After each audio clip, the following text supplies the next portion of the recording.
안녕하세요.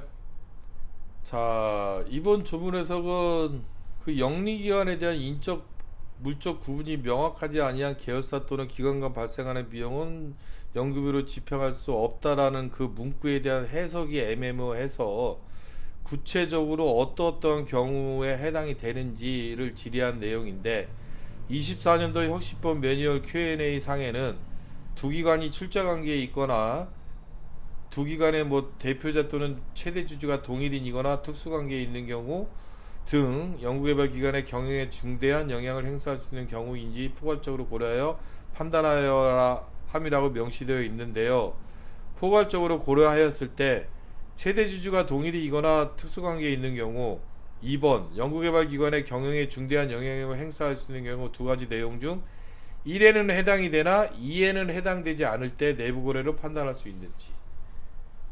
최대 주주가 동일인이거나 특수관계에는 해당이 되는데 중대한 영향력은 행사할 수 없어. 예, 최대 주주가 동일인인 계열사라 하더라도 인적 물적 구분은 명확하게 나누어 운영될 경우 내부 거래에 해당되지 않는다고 판단이 가능한 것인지 애매합니다.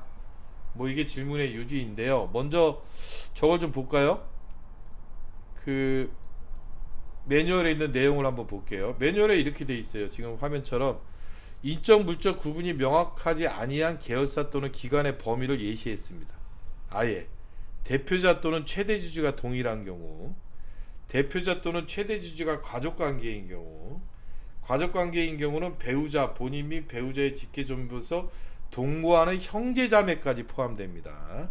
자, 사업장 소재지가 동일하거나 인접한 경우, 자, 인력 자금 영업시설을 공유하는 경우, 자, 100분의 30 이상, 30% 이상 출자 관계가 있는 경우, 그 다음에 주요 경영사항에 대하여 사실상 영향력을 행사하는 관계가 있는 경우, 이렇게 예시돼서 여기에 해당되는 경우에 인적 물적 구분이 명확하지 아니한 계열사를 본다라는 건데, 이걸 다 충족해야지만 여기에 해당된다는 게 아니라 여기에 하나라도 충족이 되면 인적 물적 구분이 명확하지 아니한 계열사 간의 거래를 본다라는 내용이에요.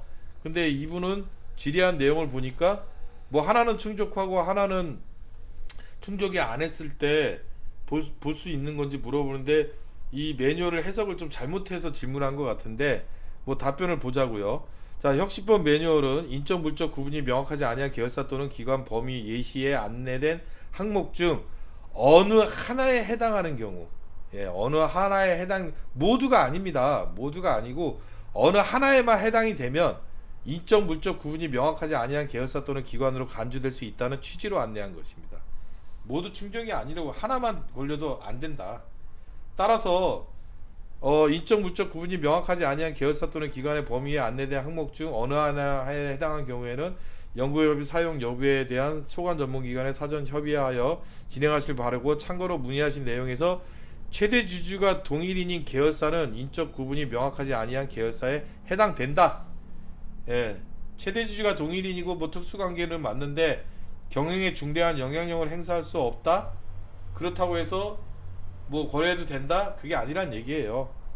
이 매뉴얼에서 실어놓은 예시 항목에 하나라도 들어가면, 근데 여기서 좀 주의할 게 뭐냐면 가족관계에 동거하는 경우 형제자매라고 돼 있기 때문에, 그러면 동거 안 하는 형제자매는, 동거하는 경우 형제자매라고 돼 있잖아요. 그럼 동거하지 않는 형제자매는 가족관계, 여기 해당되는 가족관계의 내부 거래에 해당되는 인적 물적 구분이 명확하지 아니한의 가족관계에는 동거하는 경우만 해당이 되는 겁니다.